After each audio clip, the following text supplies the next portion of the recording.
website. This is the last live week of webinars, so please be sure to sign up to the rest of the parts so that you can see us live. And if you do miss out, you can also re-watch them afterwards.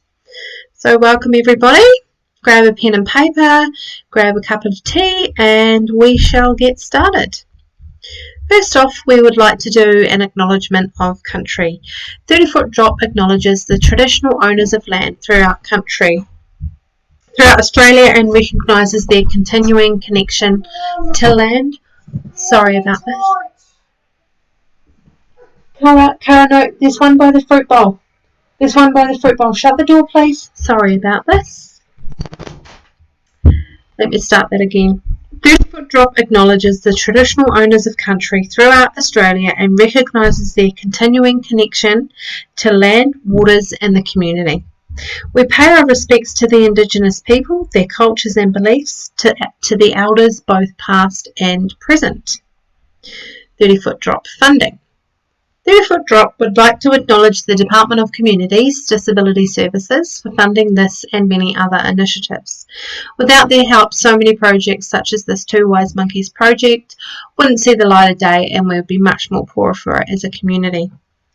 This workshop is part of a Realities and Advantages of an Access and Inclusion grant awarded to 30-foot drop as part of a Information Linkages and Capacity Building grant for 2018 and 2019. Housekeeping.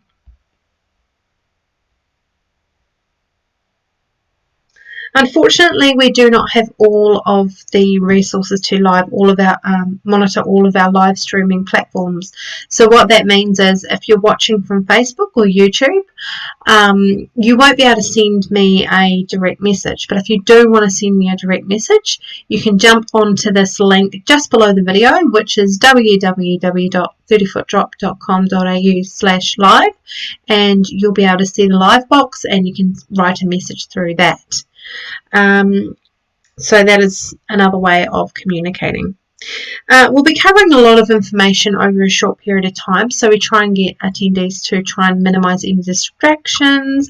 That includes myself, so sorry if there is any interruptions in the middle of this. Dad isn't home yet, so the kids are waiting in the lounge.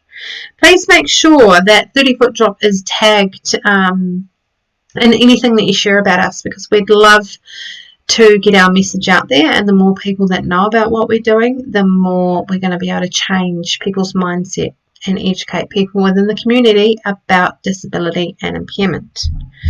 And if you know anyone that may benefit from these workshops, please let them know that this is our last week and to register with the last few sessions that we have. We'll also be recording the session, so every session that we do is recorded. So if you needed to pop out or you got distracted, for instance, and you needed to rewind it, you can rewind it, but only at the end, once I've hit the end button. All the research and all the stats and information that we talk about throughout the webinar is all recorded. So, everything that we speak about in the stats and information, if you want to look more into the information and learn more, under resources you will find more information and all the findings behind what we're talking about. At the end of the webinar, we do have a short survey that we would be really grateful to you guys if you could fill that out before you go. There's only a few questions, and that's just a matter of following that link below this video and filling out the questions. Okay, now let me introduce myself. I'm Lisa and I'm one of the Two Wise Monkeys. I am Hear No Evil. The other monkey is Ben, and you would have seen him this morning if you logged on, and he is See No Evil. I will tell you a bit about my story. My story is more of a hidden impairment, and most of my friends probably don't even realise that I have this. Cara, I'm working. Out, please. Look, you can say hello and then you need to go. Okay? Yeah, that's very cool, yes. Quick, go out. Leave it, Cara. It's not in here. You need to go out, please. I don't know, Cara. Can you go out, please? I'm trying to do something. Cara, it's not in here. Hey, Cleo, please. Quickly. Sorry about this. Shut the door, please. My goodness. So sorry. Right, now, where was I? My impairment is more of a hidden impairment, and a lot of my friends don't even know that I have it. So I was born 30-something years ago, 10 weeks premature. And with premature births, there can sometimes be complications around the birth or around other things that can happen later in life. Anyway, my family, my mum and dad, found out that I had mild dyslexia when I was 8. So teachers used to hit me on the head, read out my low marks and yell at me in front of my classmates. Why don't you understand? What's wrong with you? Making me feel completely dumb and unworthy, which was really awful growing up, sort of being bullied by teachers, I guess. Luckily for me, none of the kids used to bully me. I was social and outgoing, so that probably helped a lot.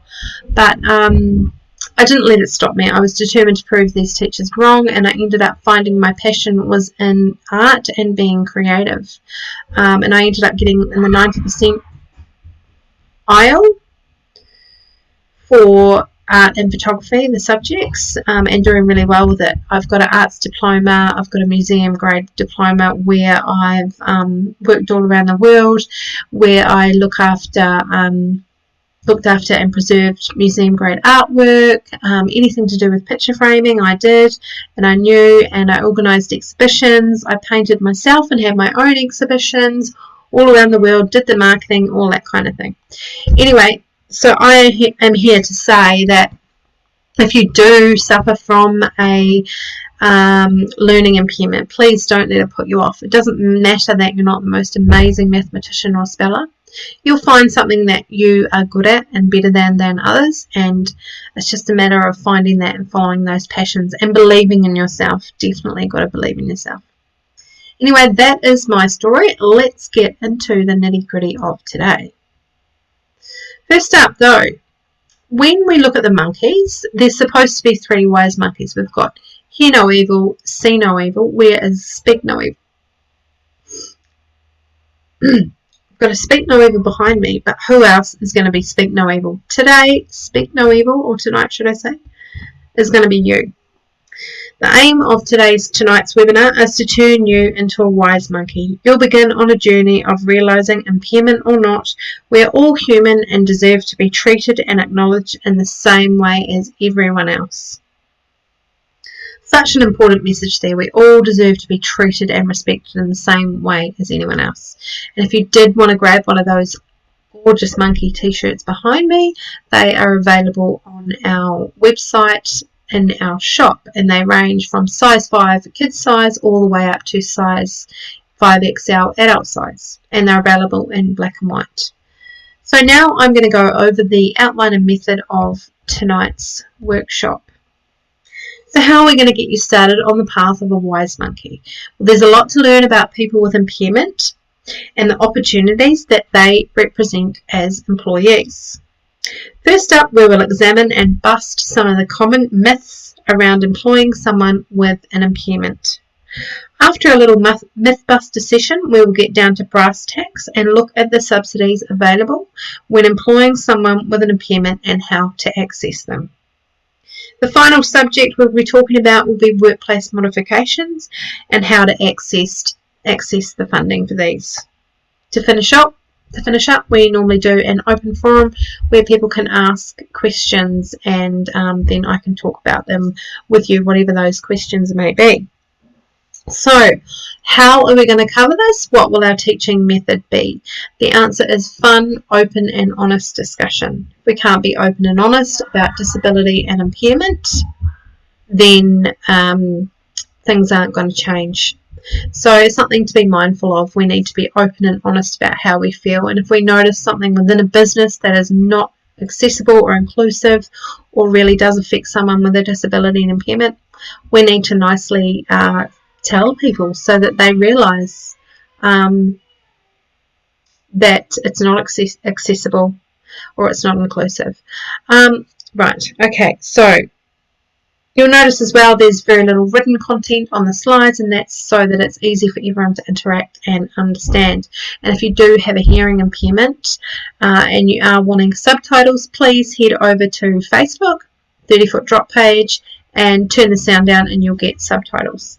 But right now I'm going to go and talk to my daughter, who is being very loud, and I'm very sorry. Just one moment, please.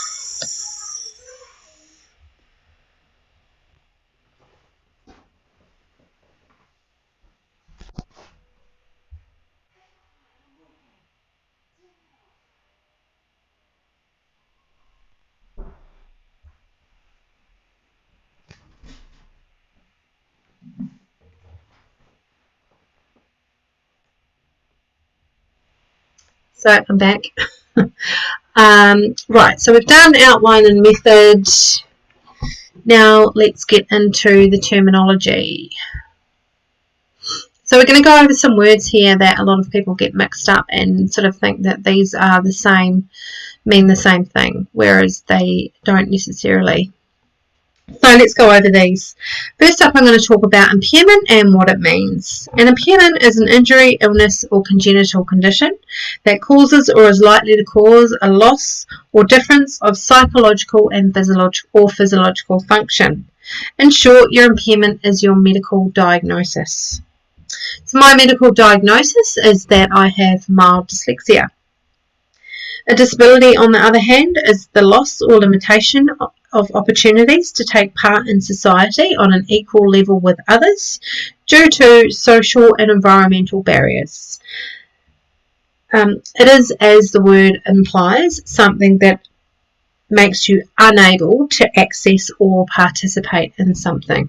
So an example for someone like me or someone with a learning disability: too much wording, complex information, or sometimes stylized script can make it hard for people with a learning disability to understand, meaning that they are not understanding the right information that they need to use your business or service because it's too complicated or there's too much going on or things like that. So then we're not getting the right information that we need to be able to use your business, so we're potentially walking away from your business, meaning you're losing money because we are not understanding or it's too complicated. So this is important to know because some people's impairments are hidden. So you might not even know that you're losing this business to this certain percentage of the market, but just be aware in your marketing and your websites that it's nice and easy. A little bit like our webinar here. It's very, very simple, but it's effective. So that's an example of that. So now let's talk about access versus inclusion. Access refers to the removal or reduction of barriers, physical and attitudinal, to participate in the activities and functions of a community. At its core, access focuses a lot on the physical world around us and can be assessed with a checklist. So if you own a business or a service, you need to make sure that your door frames are wide enough for someone in a wheelchair to be able to actually get in to use your business or service. That your door handles are at a level that someone in a wheelchair could reach. Is your door really heavy to open because you need to be mindful that someone with a disability or impairment actually might not be able to open the door? So there's all these little things that you need to go over and have a look within your business and see if it is accessible. And if you want to have a look, we do have an accessibility checklist, and that is under resources on our website. So you can go around your business and check, yes, this is accessible. No, this isn't accessible. We need to get a different kind of door handle, or we need to lower it. So all these things that you can look at to make these little changes, that will make such a big difference to someone with a disability or impairment. Okay, inclusion is more of a psychological state of being and is a process whereby every person, irrespective of their age, disability, gender, religion, sexual preference or nationality, who wishes to, can fully participate in all aspects of an activity or service in the same way as every other member in the community. So, inclusion is making sure that no matter how someone appears, where they're from, their beliefs or their religion, we are all included within your business. There'll be nothing worse than someone in a wheelchair turning up to your restaurant and get told that they have to go through the kitchen. That's not inclusive. That's a horrible thing. You would feel so humiliated having to do that. So that's not inclusive. That's something to think about. Please make sure your business or service is inclusive. Now, let's get into the myths and realities. So we have 7 myths and realities. Let's have a look at the myths and realities that exist when employing someone with an impairment. These myths aren't just random statements that we've just pulled out of the air. They are 7 reoccurring reasons for not employing people with an impairment from studies all over the world. And if you want to look more into that, we've got information about it on our resource library on our website. So, let's look at myth 1. People with impairment need expensive modifications in order to be productive employees. Is this true or false? Not everyone needs it. Impairments are like people. Every single one of us is unique and not everyone with an impairment needs special modifications. Our advice is to ask any potential employee and find out what they do or don't need. Ben, my boss, readily admits that getting adaptations for impairments can be expensive. Wheelchairs can cost $20,000 upwards, and having a car modified can cost $50,000 upwards. But the thing is, most of the time someone with an impairment or disability already has these things, meaning that no other cost is coming into it as far as those things go. And because they use these things every day, they're going to have everything that they need to be able to move and get to where they want to be, and technology and stuff like that. So you'll be surprised. If an employee with an impairment does need a modification, they often are easy to work with and inexpensive. If you are unsure, just ask. And it probably isn't the first time that they've been asked about this hurdle or this or the first time they've crossed this path with something, and they will probably know how to fix it. So it's just a matter of asking. Finally, if they do require a modification within your workplace, then there is funding available, which we will cover later in the session. It's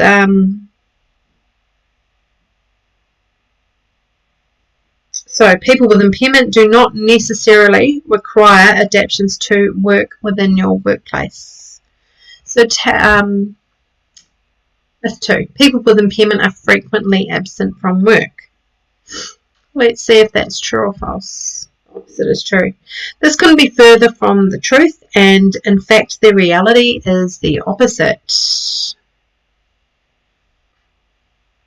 According to the Disability Investment Group, the Way Forward, a new disability policy framework for Australia 2009, stated that 86% of employees with an impairment have the same or superior attendance rate than other workers. Studies also show that they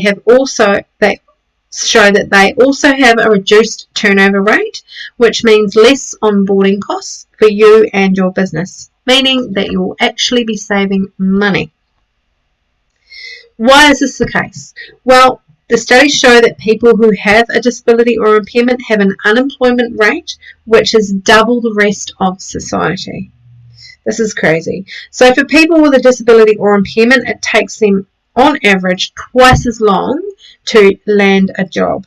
And one of Ben's friends, which he has mentioned to me before, has applied or did apply for 183 jobs before actually getting a job. So it's so much harder for someone with a disability and impairment to land a job. Due to this difficulty getting employment, people with a disability or impairment view the job as a success and a privilege, not a right, and will go the extra mile to keep their job. My goodness. You would if you applied for that job that many times. That's just crazy. Okay, so myth 3. People with impairment are only suited to unskilled work. True or false? The opposite is true. The Australian Bureau of Statistics reported that in 2012, 19.9% of working age people with an impairment who were employed worked as professionals, 14.1% worked as clerical or administrative workers, 15.2% worked as technicians or tradies, 11.6% ran their own business, and 33.7% worked from home. So there's many people out there working with disability and impairment. So myth 4, my workers' compensation premiums and safety incidents rates will go up. Is this true or false? Some people get stuck on this one. Not true. Employing someone with an impairment does not affect your premiums. Insurance underwriters look at the incidence history of the workplace and the workers' compensation, not the number of people working there with an impairment. Further to that, studies have shown that employees with an impairment are up to 6 times less likely to have a WHS incidence and are less likely to lodge a workers' compensation claim, which will lower your business insurance. Interesting. It is thought that the reason for this can be attributed to the difficulty many people have with a disability or impairment finding a job. If you find it hard to find employment, you are not going to risk that employment by breaking the rules or cutting corners. You're going to do the right thing because you don't want to apply for 183 jobs again. The 5. People with impairment are less productive. Is this true? Not true. Studies have shown that when matched with a job that is within their ability, people with impairment are just as productive as any other employees. Coupled with the reduced absenteeism, the reduced WHS and workers' compensation, an increased retention makes sense. And people whose productivity is significantly reduced as a result of impairment may like to consider the supported wage subsidy. This is a subsidy that people can access. So it's a reliable process of productivity-based wage assessment to determine fair pay for fair work. This will be covered a bit more later in the session so that you can understand it more. Okay, so myth 6. Workers with impairment will not fit into my workplace. Not true. In most cases, co-worker acceptance comes with awareness and observing that workers are competent and efficient in their jobs, regardless of their impairment. People with impairment make up to 20% of the Australian population, and the likelihoods of clients and co-workers having a relative or friend with an impairment is high. Studies have shown that employer initiatives in hiring people with impairment can have positive bottom line results for your whole team, increasing staff morale and community recognition as good corporate citizens. In conclusion, your workers are just like anyone else and they just need to be given that chance. Last myth for tonight, myth 7. If they don't work out, I cannot discipline or fire them. Not true. Employing a person with an impairment is the same as any other worker. You must establish clear performance expectations from the start if they are unable or unwilling to do their job. You can take further action as normal.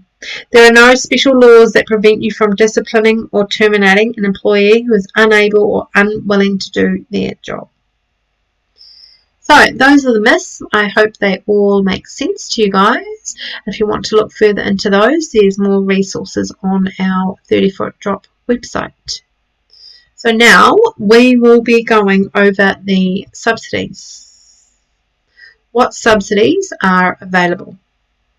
When employing a person with impairment, there are various opportunities depending on the job seeker's profile and role hours. These are designed to offset training and other costs during the initial period of employment. This is an amazing incentive to employees. These subsidies can be released as a lump sum or flexible payment contingent on the award rates being paid, the minimum hours being worked as per agreement, the employee being registered with a disability employment service, which we will go into more tomorrow, so you can learn all about the disability employment services and how they work to bring you an amazing new employee. But now we'll cover some of the subsidies which are available to you as an employee. And these are just basic outlines, so more criteria might apply, but this is to let you know what is out there. Okay.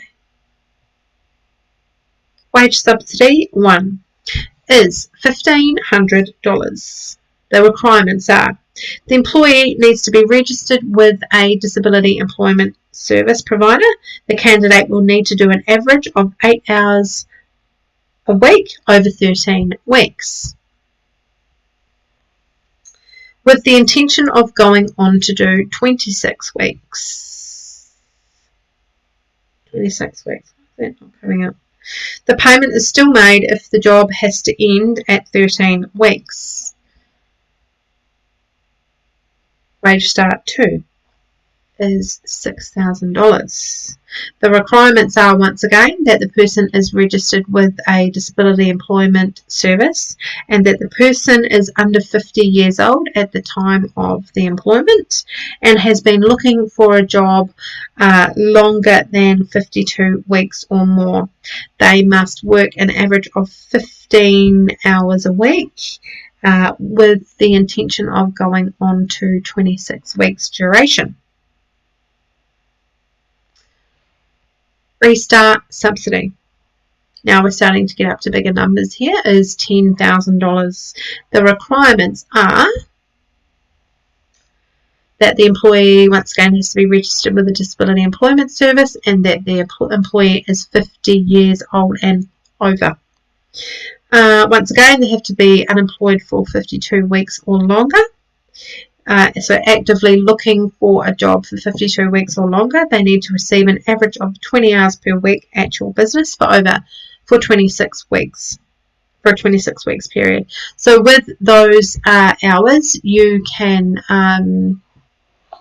your employee doesn't have to do 20 set hours a week. You can do 15 one week and then 25 the next week. So you just, as long as at the end of the term it amounts to 20 hours a week average.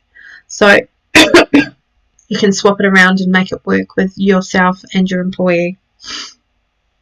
Okay, number 4 is the supported wage system, which is fair pay for fair work. This particular subsidy is more complicated, but in short it revolves around the concept of fair pay for fair work.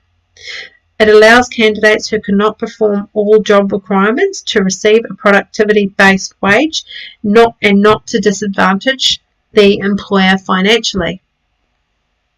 An assessment determines the gap between the actual required and standard performance due to the worker's health condition or disability, and the percentage of the hourly rate is then payable.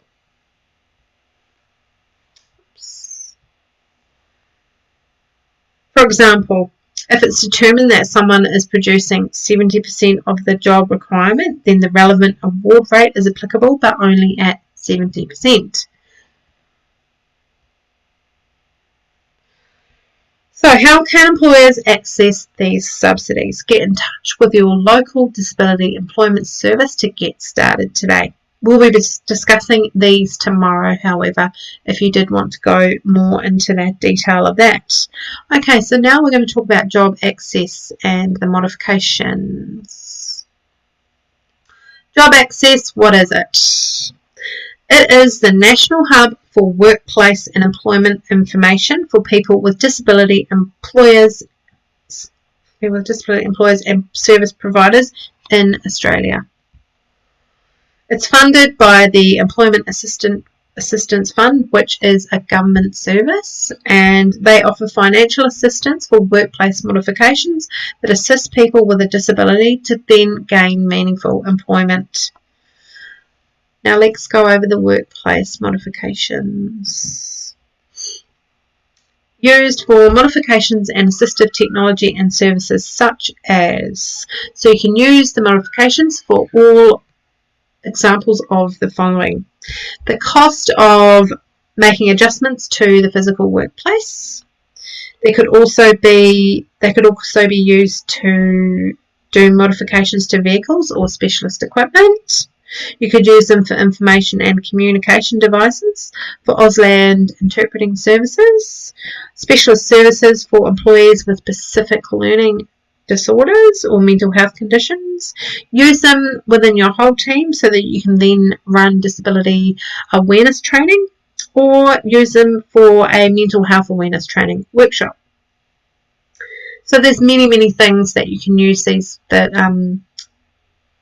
money that they have there for the modifications within your workplace. You can use them to make modifications to your vehicles, or you can choose to do a specialist service and awareness training. Application process. Right.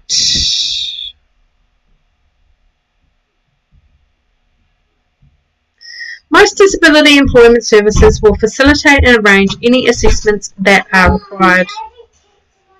Okay, is Dad not here yet? Take the dog out, please. Sorry. Out. Out, Claire. Out.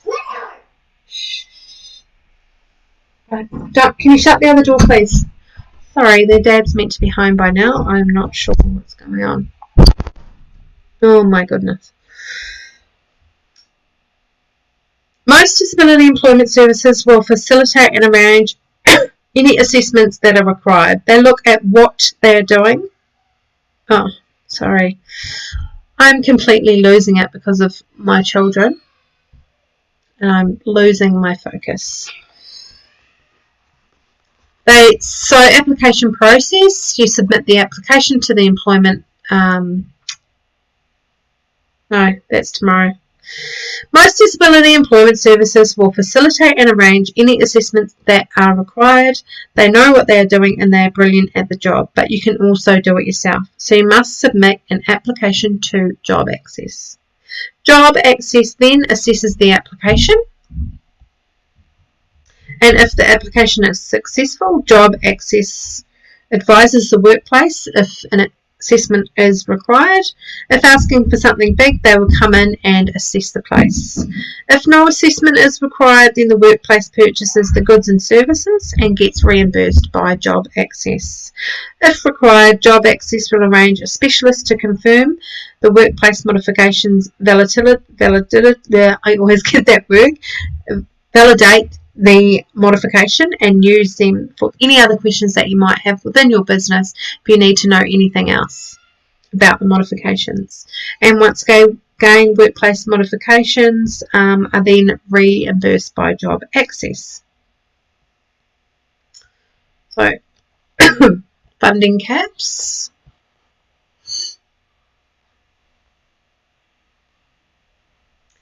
Funding caps, here we go. Physical workplace adjustments and building modifications are capped at $30,000. Auslan Level 1 interpreting is for work-related activities for employees who are deaf or have a hearing impairment, including remote interpreting and real-time captioning. It is capped at $6,000 for a 12-month period. Auslan Level 2 interpreting is for job interviews and related activities such as site visits, completion of tests and information sessions for people who are deaf or have a hearing impairment. Funding is uncapped. Auslan Level 3 interpreting is to help co-workers receive training certificate 2 in Auslan to communicate with employees who are deaf or who have a hearing impairment. And who use Auslan as their main method of communication. That is capped at $855. Disability awareness training. If you employ someone with a disability, you can apply for funding for disability awareness training for the whole workplace, which is capped at $1,500 for each employee with a disability, and that can be done every 12 months. So, excuse me.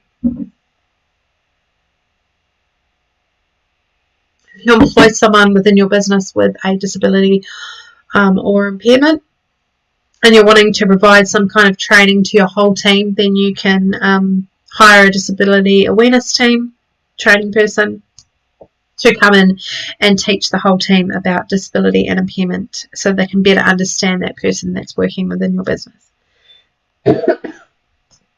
Well, I've never been so glad to finish a webinar. I'm very sorry about the interruptions, and now I feel like I'm going to have a coughing fit. So right now I'm going to turn the video off so that anyone that wants to can ask any questions. If you do have to go, please fill out the survey before you go, which is following the link below. But thank you for joining me if you have to go, and I will see the rest of you very soon with any questions.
Okay, there doesn't appear to be any questions tonight, which is fine.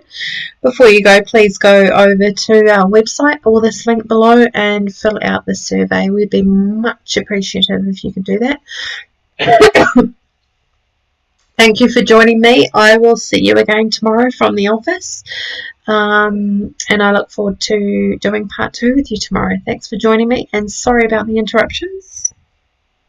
Their dad is now home, but unfortunately too late. Thanks very much. I'll see you again soon.